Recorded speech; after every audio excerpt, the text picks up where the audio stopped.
Atin po itutuloy ng ating pag-aaral patungkol po sa tatlong tukso ng Mesiyas na kanyang naranasan sa bundok ng ating tinatawag the Mount of Temptation.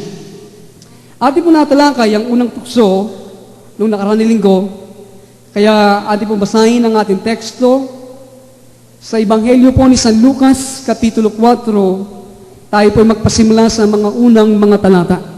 The Gospel of St. Luke, chapter 4, tayo po ay magpasimula sa mga unang talata. Umalis si Jesus sa Jordan, puspos ng Espiritu Santo. Nasaan mga Bible student dito sa harapan? Wala sila? Dinilas niya ng Espiritu doon sa ilang, at sa loob ng 40 araw ay tinukso ng diablo. Hindi siya kumain sa buong panahong iyon, kaya't gutom na gutom siya. Kung niyo po mapapansin sa ating mga talata, sa oras po na ang panawagan ng Diyos ay nasa atin, at tayo tumanggap sa panawagan ng Diyos na sumampalataya at ipagkatiwala ang ating mga buhay, kaagad tayo dadalhin ng Panginoon sa ilang ng pagtuturo at pagtutuwid. Gaya ng ginawa sa ating Panginoong Jesucristo. Siya ay puspos ng kanyang Espiritu Santo at kaagad ang Espiritu ng Diyos ay dinala sa ilang. At ganyan din kaparaan ang ginagawa ng Diyos ngayon sa ating mga buhay. Marami sa atin ay nasa ilang or the wilderness of teaching and instruction. Kaya huwag na po tayo magtaka sa maraming mga bagay na dumarating ngayon sa ating mga buhay. Kaya sa talatang 3, ating pong tuloy ang ating binabasa, sinabi sa kanya ng diablo, kung ikaw ang anak ng Diyos, iutos mo na maging tinapay ang batong ito.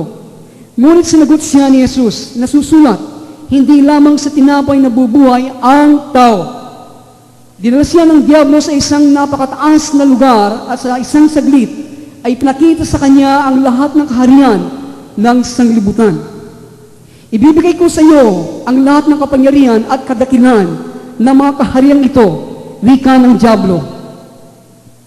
Ipinakalob ito sa akin at maibibigay ko sa kanino mang ibigin ko. Kaya't kung ako ay sasambahin mo, magiging iyong lahat ito. Sumagot si Jesus na susulat, ang iyong Diyos at Panginoon ang iyong sasambahin mo, at siya lamang ang iyong paglilingkuran. At dinala siya ng diablo sa taluktok ng templo ng Jerusalem. At sinabi sa kanya, kung ikaw ang anak ng Diyos, magpatihulog ka sapagkat nasusulat. Ipagbibili niya sa kanyang mga anghel na ingatan ka, aalalayan ka nila upang hindi ka matisod sa bato. Subalit sinagot siya ni Jesus na susulat, huwag mong subukin ang Panginoon mong Diyos. Pagkatapos siyang tuksoin ng diablo sa lahat ng paraan, ito'y umalis at naghintay ng ibang pagkakataon. Kaya kung hindi mo mapapansin, pagkatapos ng lahat ng pagtukso ng diablo sa ating Panginoon, ay hindi pa tumigil ang ating kaaway dito. Siya ay naghihintay pa. Hindi ba?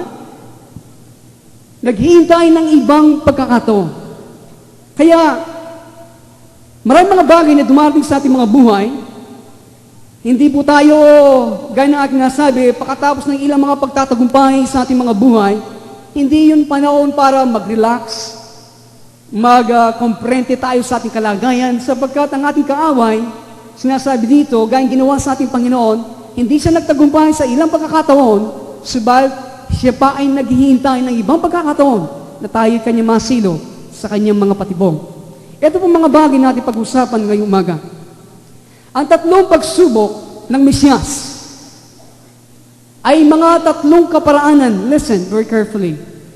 Ang mga tatlong pagsubok po ng Mesiyas natin binasa sa mga talata ito ay mga tatlong kaparaanan kung paano ang bawat mga anak ng Diyos ay masusubok. Ang bawat sa atin ay nasusubok patungkol sa ating sa pagtitiwala sa Diyos para sa ating kabubuhay o survival. Kesa tayo po akubado masyado sa ating po mga pisikal na pinanggagalingan ng ating kinakain. Itong tinatawag sa English, the test of bread. Ang pagsubok sa tinapay. Ang pangalawang pagsubok ay patungkol sa tita at kasiyahan ng laman. Ang tawag dito, the test of sin. Ang pagsubok sa kasalanan. Ang pangatlong pagsubok ay patungkol sa makasariling mga asal. Ito ng sarili, the test of self. Ang paksa sa unang pagsubok na ating pong natalakay ay ang ating pong attitude, ang ating magiging asal sa buhay mismo. Ano ang nagiging pananaw natin sa buhay na ito? Ano yung mga kailangan natin para sa ating ikabubuhay? Ano yung hindi natin kailangan? How many people have refused to be a Christian because they have placed material security as the number one priority of their life? Marami pong ganito. Ilan pong mga tao ngayon tumanggi, ayaw maging Kristiyano sapagkat inuna nila ang material na seguridad bilang number one na prioridad ng kanilang mga buhay. Alam natin, gaya ng ating nasabi, everyone must eat. Everyone must be clothed. Kailangan kumain ng lahat. Kailangan madamitan ng lahat. Everyone must provide for his family. Kailangan ito. God understands this better than we do. Ito binaunawa ng Diyos ang lahat ng mga pangangailangan natin higit pa sa ating naunawan. So, ang hinihingi po ng Diyos at Kanyang pinangako sa atin na magdepende tayo sa Kanya na ipagkaloob ang lahat ng ating mga pangangailangan. Pangalawa, the second test has to do to whom we give our love and worship. Ang pangalawang pagsubok po ay may kinalalaman kung kanino natin ibinibigay ang ating pagsamba at ang ating pag-ibig. At ang pangatlong pagsubok ay meron pong kinalalaman with our identity as a self-centered personality and our desire to exalt ourselves apart from the Lord. Ito ang pinakamahirap na pagsubok. Ito may kinalalaman sa ating pong pagkakakilanlan bilang sa pagkakaroon ng mga makasarili, mga personalidad, at ang ating mga pagnasa na may taas ang ating mga sarili, hiwalay sa Panginoon. Ang Mesyas ay tinukso sa kanyang buong buhay sa paglilingkod. Ganyan din kaparanan tayo din ay masusubok sa ating buong buhay sa tatlong kaparaanan ito. Ang pagkakaiba lang po sa Mesyas at sa atin, ang Mesyas ay wala po siyang makasalanan na likas gaya natin. Siya ay puspos ng Espiritu Santo na hindi mo masukat without measure. Ang banal na likas ng Mesyas na ating po nakita sa kasulatan na ating binasa, yung kanyang banal na likas ay ating nakita sa kasulatan ay kanya pong tinanggihan ang mga payo ni Satanas. Sa kaharian ng survival, sa kaharian ng pagsamba kay Satanas, sa kaharian ng mga willful, mga behavior natin. Ang banal na likas ni Kristo ang siyang tumanggi ng lahat ng mga bagay na ito. Tayo naman sa kabilang dako, ito ang ating kalagayan, isinilang na may makasalanan na likas. Yet we are called, listen, yet we are called to conquer Satan through the virtue of Messiah imparted to us. At tayo po ay inaasahan at tinawag na pagtagumpayan sa Satanas sa pamagitan po ng kabutihan, ng virtue o yung pagkatangian ng ating Panginoong Jesucristo na kanyang ibinigay sa atin sa pamagitan po ng mga salita ng Diyos, sa pamagitan ng kanyang mga patnubay at kakayaan at kapangyarihan ng Banal na Espiritu Santo. Ito ang inaasahan sa atin. Dahil sa divine nature na ito, dahil po sa banal na likas na ito, na ipinagkaloob sa loob natin, tayo din ay dapat natin tanggihan ang mga counsel. Dapat natin tanggihan din ang mga payo ni Satanas sa bawat tatlong dako ng pagsubok na ito na naranasan ng ating Panginoong Jesucristo. Kaya ito po nagagawa ng banal na likas ng Mesyas na ibinigay sa atin. Kaya wag po tayong masupresa, okay? Wag po tayong masupresa. Mga kabataan, mga magulang, wag tayong masupresa. Kapag ang tukso ay nasa ating mga harapan, pagkatapos ng maraming mga panahon na pananatili sa presensya ng Panginoon, after seeking the face of the Lord, huwag na po kayo masupresa na naandyan ang mga tukso sa ating mga harapan. Dahil, listen, it is the Holy Spirit who leads us into the wilderness. Ang banal na Spirit ng Diyos, ang siya mismo, nagdala sa atin sa ilang, gayang ginawa sa ating Panginoong Jesucristo. Huwag na po tayong maalarma kung meron pong malaking mga satanic activity. Listen, sa koneksyon ng inyong mga pagsubok, dahil si Satanas ay pinahintulutan to test and to save us. Pinahintulutan na siya ay tayo ay subukan at tayo po ay bistahin. Ang bistahin o to save us, ang ibig po sabihin ay para bang pinag-iiwalay mo sa malaking piraso, sa isang maliit na piraso, sa pamagitan po ng pagyayanig. Ito pong ginagawa ng Diyos sa ating mga buhay. Kaya nga din pag-usapan ngayong umaga ay ang pangalawang tukso ng Mesyas. Ang pangalawang tukso. The second temptation has to do with conquering of sin. May kinalaman po sa pagtatagumpay sa kasalanan. Atin pong buksan ang ating mga Biblia at huwag niyo pong alisin sa Ebanghelyo ni San Lucas, Kapitulo 4. Atin pong himay-himayin ang mga talatang ito patungkol po sa paksang ito natin pag-uusapan. Tayo magpasimula sa talatang 5. Chapter 4 of St. Luke, the Gospel of St. Luke, verse 5. Dahil nandito po ang pangalawang tukso ng Mesyas.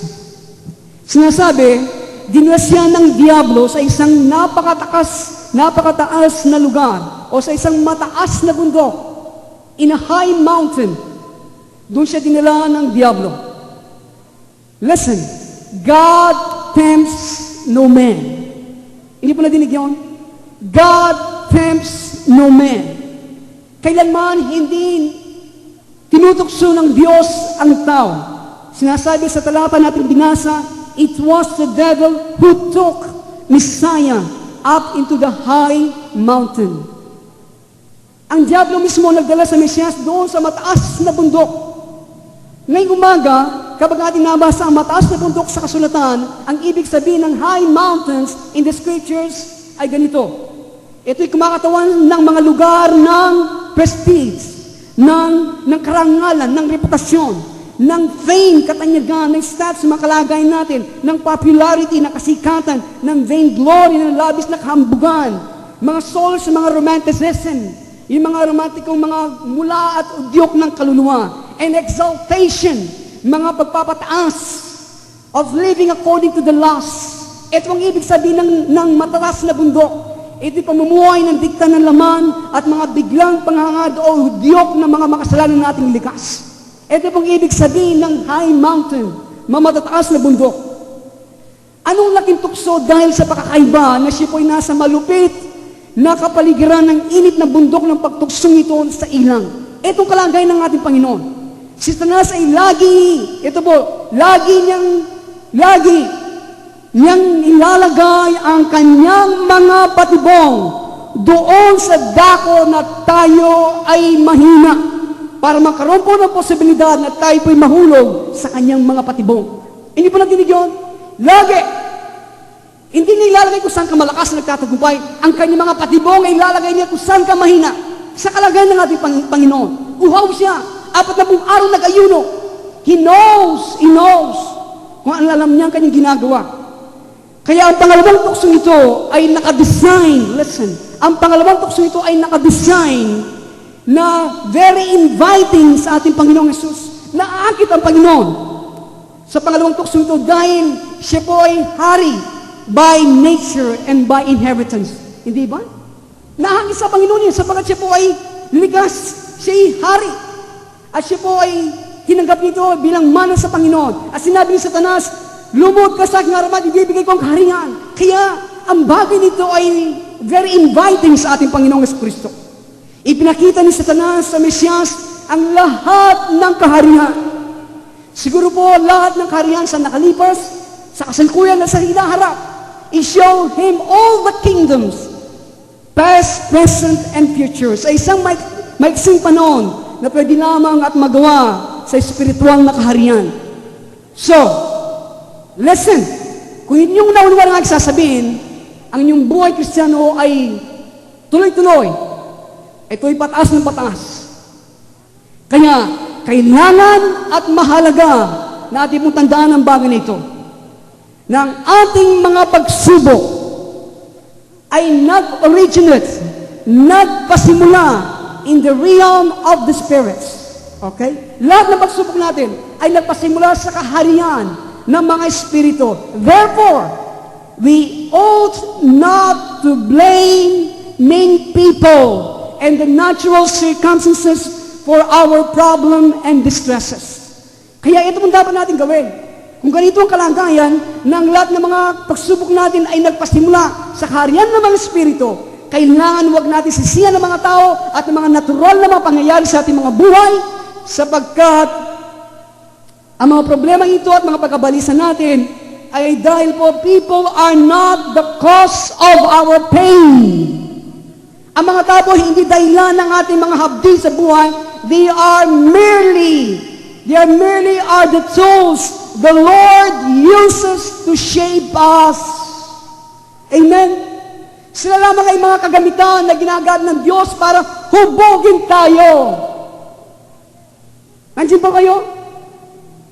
So, kaya na ginasabi, isang tanda na kayo lumalago, kayo hindi na tumitingin sa anumang mga natural na pangyayari at sa mga ugali at mga asal ng mga tao. Ipinakita ang mga kaharian ng sanglibutan, the kingdom of the world.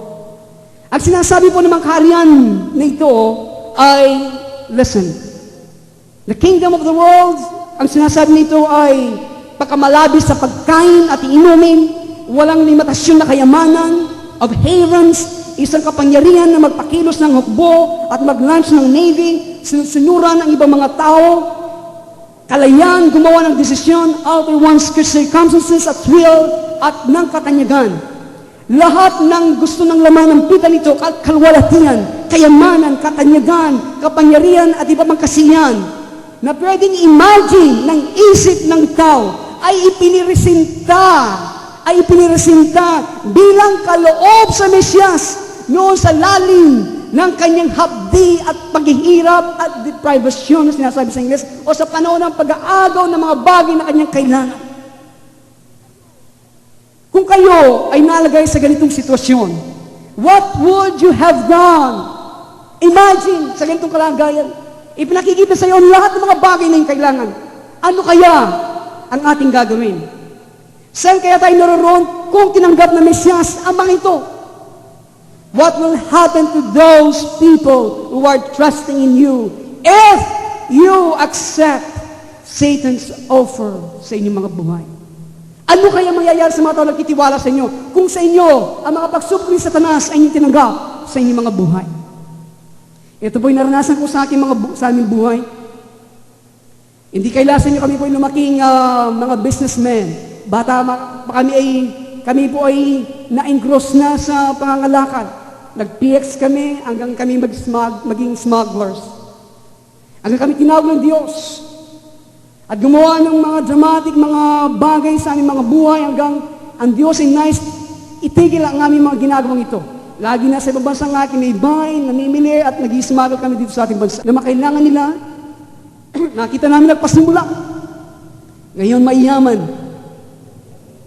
So bakit ko sinasabi mga bagay nito? Kung aking kayang itinuloy at yung alok ni Satanas ako magpatuloy na magpakayaman sa buhay na ito, nasaan kaya ang isang bayan? Nasaan kaya kaming lahat? May kanya-kanyang panawagan ang bawat sa atin. Hindi ibig sabihin na tayo pinagpapala ng Diyos, tayo masama. No, hindi ito ang ating issue sa puntong ito. Okay? So, of course, alam po natin, Satan cannot give Messiah. Hindi maibibigay ni Satanas sa Mesyas, sa iyo at sa akin. Ang anumang bagay, okay? Ang anumang bagay, maliban ito ay pinahintulot ng Diyos. Nadinig niyo mga kabataan? So, the scripture states that God alone exalts one person and abases the another. Yan po sinasabi ng Biblia. Na ang tanging Diyos lamang pwedeng magtaas ng isang tao at siya lamang ang pwedeng magbaba ng isang tao. The temptation of Messiah were lies and deceptions all the way through. Kaya yung pong mga paktukso ng Mesyas, lahat na ito ay kasinungalingan at paglilinlang sa pasimula hanggang sa katapusan. Talatang 6 po ng ating talata na binabasa. Verse 6, ano sabi? Ibibigay ko sa iyo ang lahat ng kapangyarihan at kadakilan na mga kaharian ito, wika ng Diablo. Ipinakalob ito sa akin at mabibigay ko sa kanino mang ibigin ko. Ito ang kanyang sinabi sa ating Panginoon. Ang mga kaharian, kung yung mapapansin, sa mundong ito, sa ganang kanila'y hindi po masama. Dahil ating po naunawan sa kasulatan, ng araw ay dumarating na ang mga kaharian ng mundong ito, the kingdoms, the nations of this world, ay magiging kaharian ng ating Panginoong Hesus at ng kanyang mga Kristo o ng kanyang mga binanal. Ito po sinasabi sa Revelation. Now, we will shall reign and rule with Him for eternity. So, ito'y pagkakaloob sa ating Panginoong Kristo. Ang mga kaharian ng mundong ito, they are not inherently evil. Hindi po katutubong masama. Hindi na ibinigay ng Diyos sa Mesiyas ang mga ito bilang kanyang mamanay. Someday, our Lord Jesus will receive the riches and honor that rightfully are His.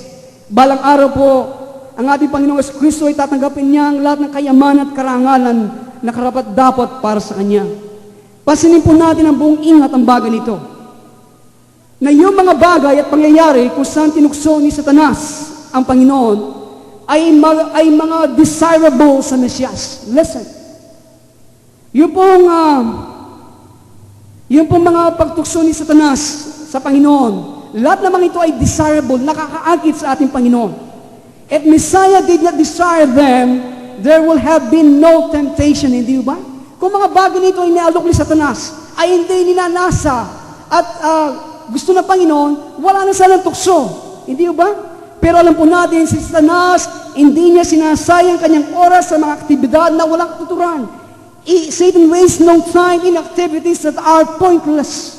He knows what he is doing. Nandiyan ba kayo? Ang tinapay, ang mga kaharian ng mundo, ang pagtalong sa tuktok, lahat ng mga ito ay totoong ninanasa ng ating Panginoong Kristo. Ang kanyang tukso dito ang kanyang tukso dito ay, the temptation was to take a shortcut rather than to wait on God. Etong tukso ni Satanas sa kanya. Ibibigay ko lahat ng kaharian nito sa iyo. Lumot ka lamang sa aking harapan. Ang tukso dito ay, nais niya ang Panginoon ay mag-shortcut siya. At huwag maghintay sa Panginoon, Diyos, sa kanyang sariling kapanahunan. Likas siyang hari at dito'y mamanayin sa Ama. At sinabi niya, gagawin kitang hari sa iyong kaharian. Hindi ba? Mag-shortcut ka lamang. Ito ay naging totoo din sa atin. Si Satanas, pagkatapos niya pong nalaman sa atin, okay? Nalaman ang mga pinakamalalim na pagnasa ng ating espiritu, ng ating kaluluwa, ng ating katawan, mga pagnasa nagmula din sa mga pagnasa na pinakaroon ng Diyos sa ating mga puso, at yung pagnasa magkaroon ng kakayahan na magawa ang ating bahagi. Kung saan tayo tinalaga ng Diyos sa kanyang kaharian. Kaya, ang kanya pong gagawin ay kanya pong tatangkain na tayo kanyang may kayat na mag-shortcut para makamta ng mga pagnasa ito. Ito ang kanyang tatangkain sa ating mga buhay, sa kasulkuyan, na mag-shortcut din. At para tayo ay makapag-shortcut para ating makamta ng ating mga pagnasa, etong kanyang gagawin, kailangan tayong mag-plunge o kailangan tayong tumalon una sa Diyos na hindi natin iniintay muna kumilos sa ating mga buhay. Hindi po naunawan ang aking sinasabi? Timing is very important in the kingdom of God. Kaya itong kanyang iniikayat tayo.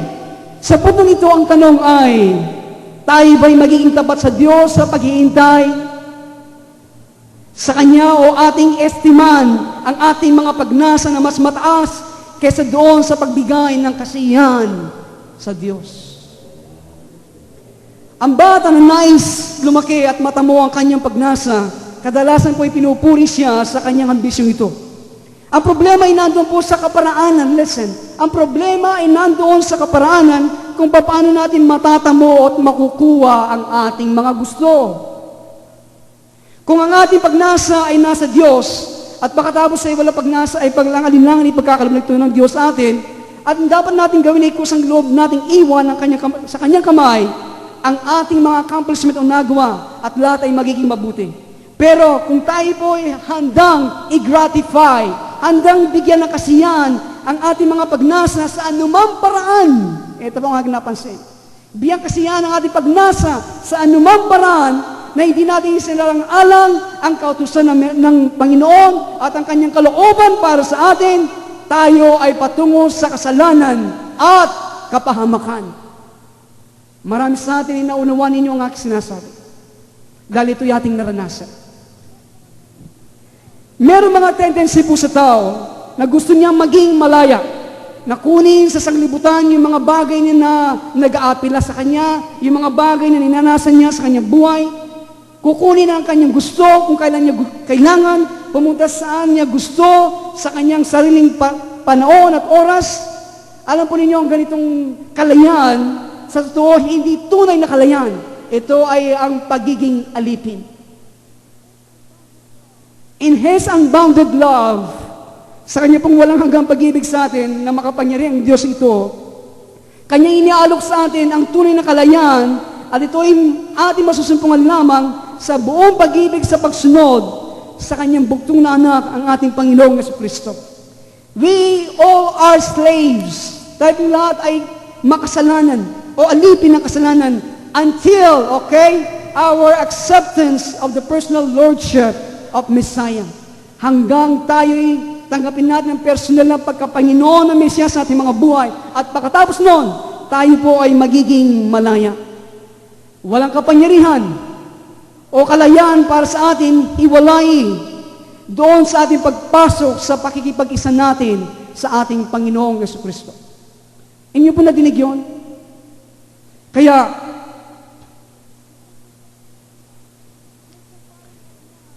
yung pong parang kalayaan na bigyan ng kasiyahan ng ating mga pagnasa na inalok po ni Satanas ay isang paglilinglang at patibong para dalhin tayo po sa nakakatakot na ukay na puno ng pagpapahirap at walang hanggang hirap at pagsisisi. Doon tayo nais dalhin ang ating kaaway. Listen to this.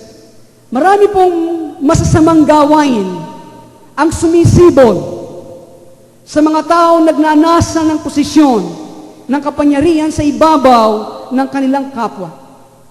Hindi po nadinig yun? Maraming masamang gawain ang sumisibol mula sa mga taong nagnanasa ng posisyon ng kapangyarihan sa ibabaw ng kanilang kapwa. Ang hinggit, ang nangibabaw na motibo, ang naging dahilan bakit ang mga pinuno ng bansang Israel ay naging bulag sa kanilang Mesiyas at hingin ang kanyang kamatayan. Kaya ito kanilang sinabi sa John 12 verse 19, nag-usap-usap ang mga Pariseo, tignan ninyo, wala tayong magawa, wala kayong magawa, sumama na sa Kanya ang buong mundo. Sana ang Espiritu ito ay huwag mag-ari sa ating mga puso. Lying, stealing, lusting, and murdering that go on the high places of government are a direct reflection of the activities of the kingdom of Satan. Kaya lahat po ng ito, kasinungalingan, pagnanakaw, pita na laman, pagpatay, lahat ng nangyayari sa mataas na lugar ng pamahalaan ay diretsyong salamin ng mga aktibidad ng kaharian ni Satanas. Talatang 7 ng ating kabanata na binabasa. Verse 7, kaya't kung ako'y sasambahin mo, magiging iyong lahat ito, sumagot si Jesus, na susulat, ang iyong Diyos at Panginoon ang sasambahin mo, at siya lamang ang iyong paglilingkuran. If thou therefore wilt worship me, all shall be thine. Sino po nagsasalita? Satan. Wala lang iba pang dadakilang, karim-marin-marin na bagay sa buong kasaysayan ng mundo. Noong si Satanas ay nakatayo sa harapan ng Mesiyas ng Diyos at kanyang inihingi na siya ay sambahin. Yet ito pong karumaldumal na bagay nito, doon sa isa pong lesser scale ay nangyayari sa atin sa bawat araw ng ating mga buhay. Hindi mo na dinig ang sinabi? Ito rin nangyayari sa atin in a lesser scale. Itong pinakakarimari-maring bagay na naganap sa buong kasaysayan ng mundo. Ang hingin ng pagsamba ng dyablo sa ating Panginoong Jesucristo. At ito'y nangyayari din sa ating mga buhay in a lesser scale. Satan is a cherub, is an angel who demands worship of every creature. Itong kanyang hiningi na ating sasambahin ng lahat ng mga nilikha.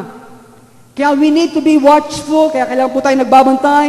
Satan's methods of obtaining our worship are surprisingly effective. Huwag natin i-underestimate ang kaaway nito. Kailanman hindi ko siya sasambahin. Ang sagot ng isa, ang kanya po mga kaparaanan para matamo ang kanyang pagsamba, ay ito po ay very effective. He knows what he is doing. Ang masamang espiritu at mga tao na nasa kanilang impluensya, wala silang limitasyon sa kapangangasan at sa kasamaan. Wala silang limitasyon. Minsan kanilang natatamo ang kanilang pagnasa dahil sa kanilang pong audacity. Kanila po natatamo ang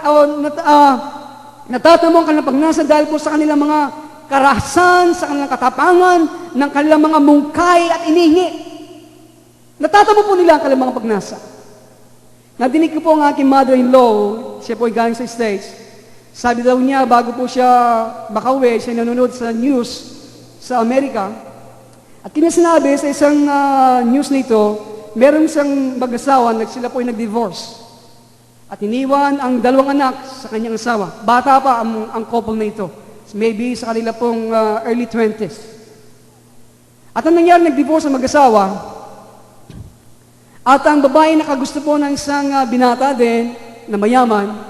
At sabi daw ng mayaman na binatang ito, may itsura itong babae, sabi niya na hindi tayo pwede magsama hanggang mga bata mo ay nandyan.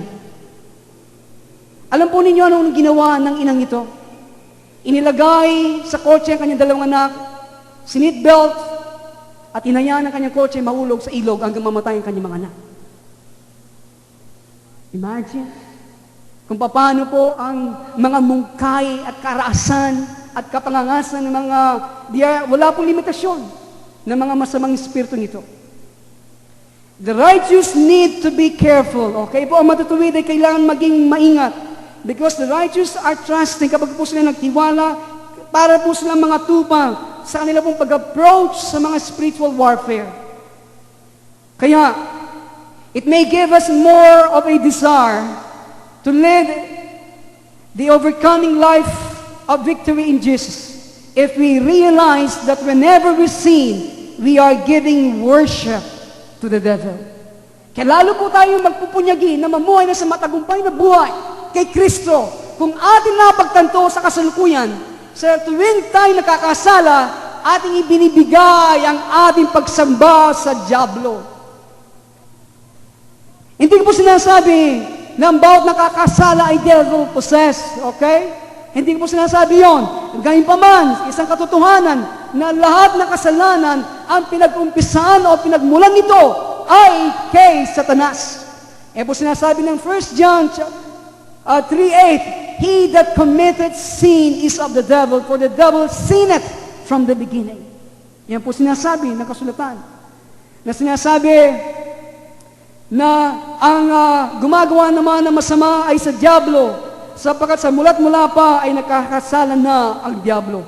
Kung ang Spirit po ng Diyos dinala sa ating attention, listen, dinala sa ating attention na tayo ay nag-engage o naakit sa ilang pong mga masasamang mga gawain, mga salita at mga imahinasyon, at tayo ay tumatanggi, at ayaw natin paintulutan ng Mesiyas na palayain tayo at linisin tayo sa mga bagay na ito, ang nangyayari, ang tunay nating ginagawa ay ang ating pinipili sa Satanas kesa sa Diyos. Hindi ba? Pinipili natin sa Satanas kesa ang Diyos. Kung ang Diyos ay tinuturo sa atin na gumawa ng ilang mga bagay at tayo patuloy na tumatanggi para ating mabigyan ng kasiyahan ang dikta at kasiyahan ng ating laman, ayon po sa 1 John 3 verse 8 na ang pinagmulan ng kasalanan ay ang dyablo, are we not then servants of Satan? Hindi ba tayo lingkod ni Satanas sa puntong ito? Hindi ba sinasabi ng kasulatan na siya na nagpapatuloy sa kasalanan ay lingkod ng kasalanan? Pwede ba maging lingkod ng kasalanan at hindi ka maging lingkod ni Satanas? Ang hinihingi ni Satanas para sambahin siya ay hindi po pala mahirap. Nandiyan ba kayo? Listen, kapag tayong mga Kristiyano, nandiyan ba kayo? Nandiyan ba kayo? Kapag tayo mga Kristiyano ay nag-gossip, kapag tayo ng mga Kristiyano ay nagtitismisan, ito po number 1 na sumisira sa maraming mananampalataya sa loob ng iglesia. Kapag tayo nagsasalita ng masama, evil speaking to one another, meron tayo, ating pong pinagbibigyan ng hilig ng ating laman. Kapag tayo nakikiyapid, alam niyo nakikiyapid, nagsasama kayo ng walang pagpapala ng Diyos, nagsisinungaling, nagnanakaw, meron ka, nakakaroon ka ng nakakapatay na galit sa iyong kapwa at pastor. Nandiyan ba kayo? Envying, inggit, sana po wala na. Ginawa nito, gagawin din. Alampadaig. Mga personal na ambisyon, nahiwalay sa Diyos. Conniving, sabuatan. Balo mo, sabot ka niyan. Balo mo, ikay ng bala. Sectarian loyalty. Ano pa mga sectarian loyalty? Yan po ating nakikita ngayon. Huwag po kayo maging loyal sa Royal Orange. Biro lang. Kasi po ngayon ito ang nangyayari ngayon, mga sectarian loyalty. Magpapakamatay sa kanilang iglesia, magpapakamatay sa kanilang fellowship, magpapakamatay sa anuman maliban sa ating Panginoong Kristo.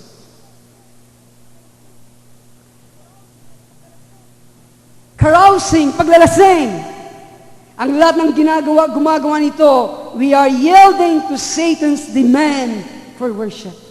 Lahat ng gumagawa nito ay binibigay kay Satanas ang inihingi niyang pagsamba.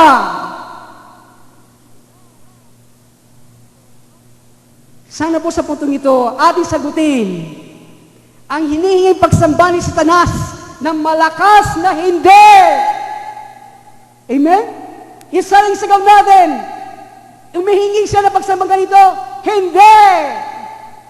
No! King Lucano pa, paano yung Brother John?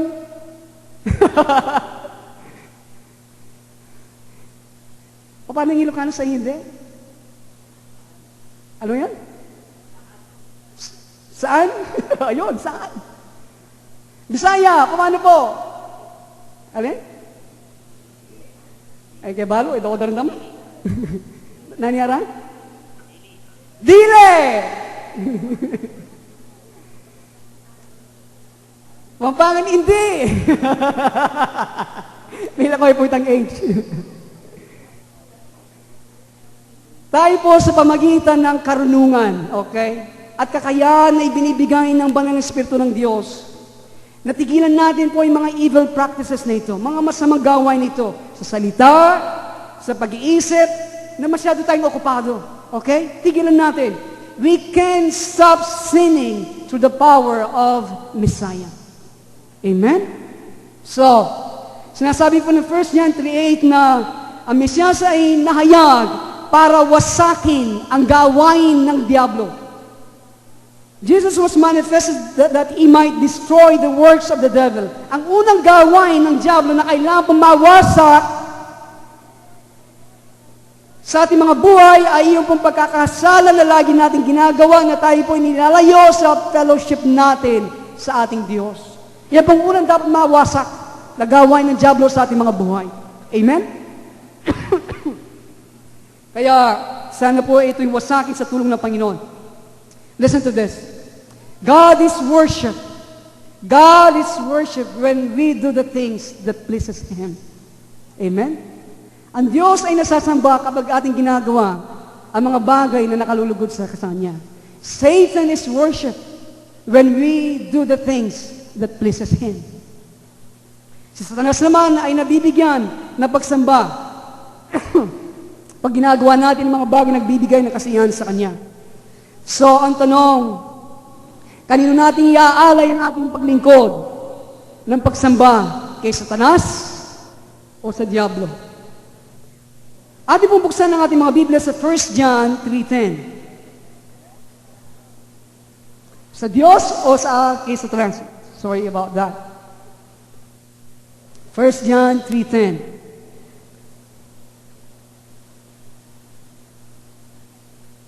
Pareho lang ano.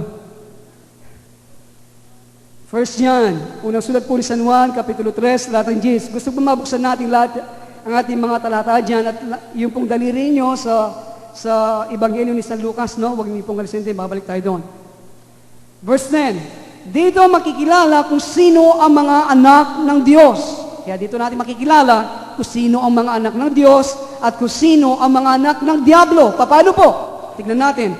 Ang sino mang hindi gumagawa ng matuwid at hindi umiibig sa kanyang kapatid ay hindi anak ng Diyos. Maliwanag ba ho yun? Sino po nagsasalita? Ang Panginoon sa pamagitan ng San Juan. Kaya dito natin makikilala kung sino anak ng Diablo at ang anak ng Diyos. Ang mga anak ng Diyos ay yung tumatanggi sa Diablo at gumagawa ng katuwiran. Ito'y ating magagawa kung tayo po'y buong ingat na lumalakad sa patnubay ng Banal na Espiritu Santo sa ating mga buhay. Nangako po si Satanas sa atin ng kapangyarihan at ng kalwalatian. Kung ating siyang sasambahin, hindi ba? Nandiyan pa ba kayo? Walang pasusulag po na rin isip yun. Nangako po si Satanas na sa atin ng kapangyarihan at kalwalatian kung ating siyang sasambahin. Subalit, alam po ninyo, ang tunay na mangyayari, ang ating matatanggap sa Kanya ay, remorse.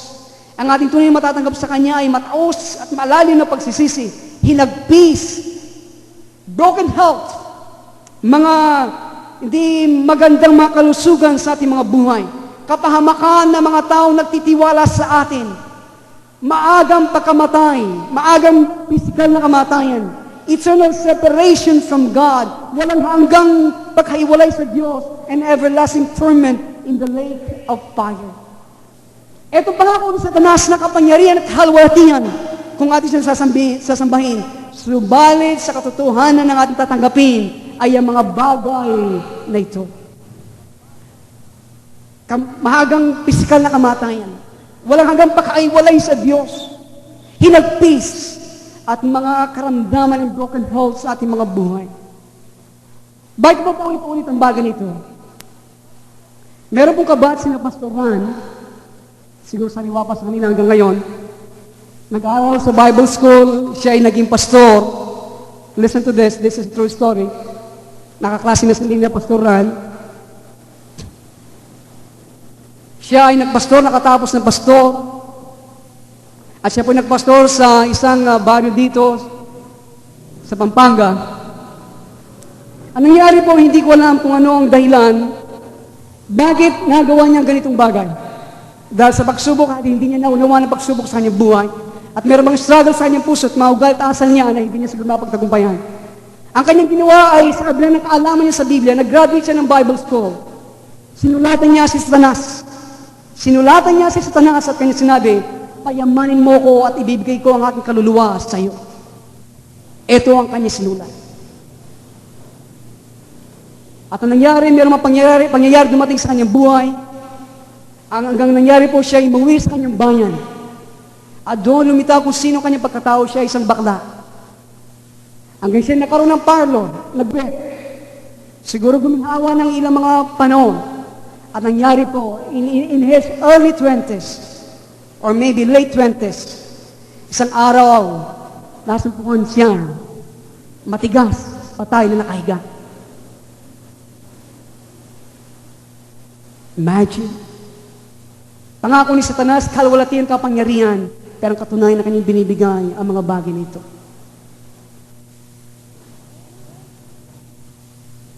Only God is able to give us true power and glory.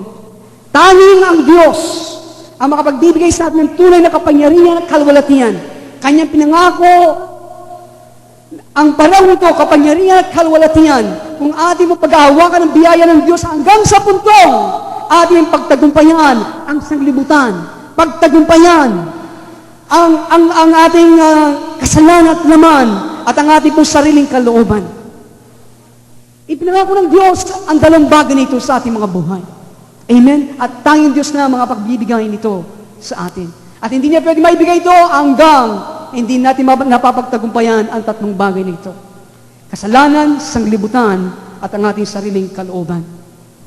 Tayo po ngayon ay dumako sa San Lucas, lumadag po tayo. Chapter 4, verse 8, natin binasa.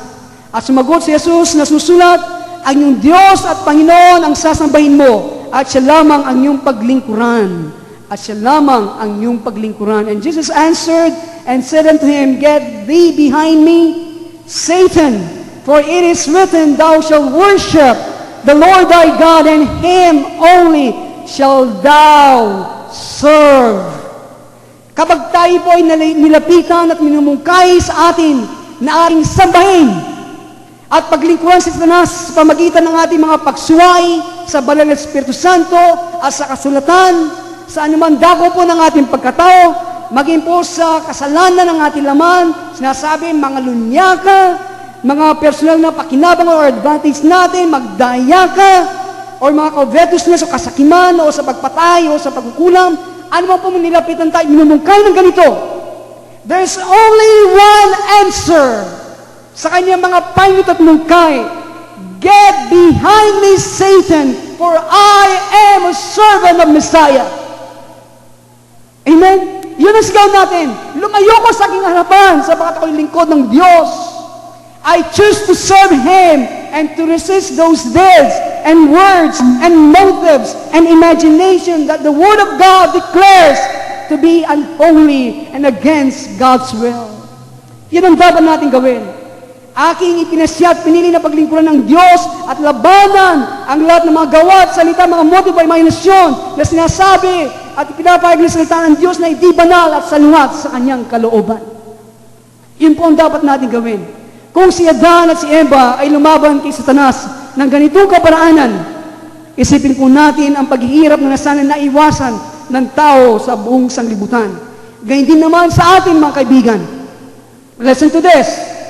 Ang ating desisyon para sa katuwiran, ang ating desisyon na mamuhay sa katuwiran, ay patutunay na magiging panggagalingan ng kalayaan at pagpapala sa maraming mga tao. Siguro, marami sa kanila ay hindi pa nasisilang sa kasalukuyan.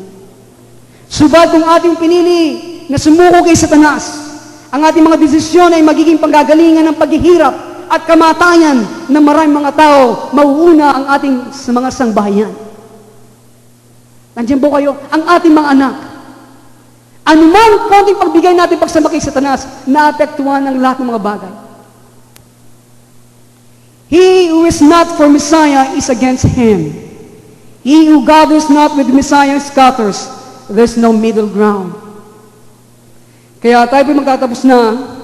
Ang unang area ng katubusan ay ang ating tinatawag na initial salvation. Ito ang unang tukso ng Mesyas ay may kinalalaman sa tinapay. The question is that of human survival. Ang tinapay patungkol po sa katanungan kung paano tayo mabuhay. Alam po natin, each person wants to be sure he will live and not die. Ito mo tinitiyak natin ang bawat tao, siya po'y mabuhay at hindi mamatay. Na siya'y maligtas at hindi mapahamak. Kaya sinasabi po ng Mesyas sa atin, sa bawat sa atin, you cannot survive by bread alone.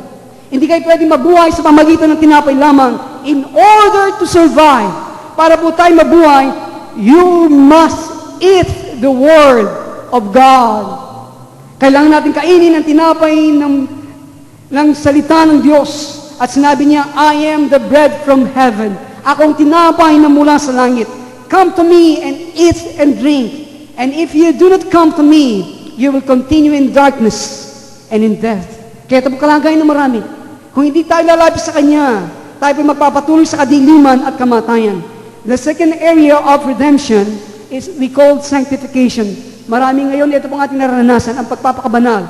Ang pagpapakabanal, ito po ay ang kamatayan natin sa ating makasalanan na likas. At mabuhay na maguli sa isang buhay na namumuhay sa kapangyarihan at banal na kaparaanan ng banal na Espiritu Santo. Ang pangalawang tukso ng Mesyas ay may kinalalaman sa ating pagsamba kay Satanas. Ang ating bang mga kilos, mga salita, mga motibo at mga imahinasyon ay banal o hindi? Sila may bahagi ng persona ng Diyos o hindi bahagi ng persona ng Diyos? Ang pangatlong area ng katubusan ating tinatawag na conquest. Ito ang ating susunod na pag-aaralan. Ito ang pagsakop. Ang pagkabuhay na maguli at gantimpala dito ay totoong nakahikayat na pagnasahin po ang mga gantimpala nito. Ang pangailangan ng kamatayan dito ay hindi na po kamatayan ng laman natin o sa sanglibutan, kundi ang ating mga sarili. Ang kamatayan sa sarili ay isang mahirap na pagsubok, subalit ang spiritual na tagumpay na dulot nito sa atin ay naglalaman ng napakadakilang gantimpala. Ang pangatlong pagsubok ay ang tuktok or gable na ating pong pag-aaralan sa susunod na linggo, kung saan ang ating Panginoon ay dinala ng diablo sa pinakamataas na tuktok na templo sa Jerusalem. Ano kaya ang tukso niyan? Ano kaya sinasabi niyan sa ating mga buhay? Kaya sana po sa susunod na linggo tayo po nandito para ating lubusan maunawan ang mga bagay nito na dumarating sa ating mga buhay. Tayo pong lahat ay manalangin.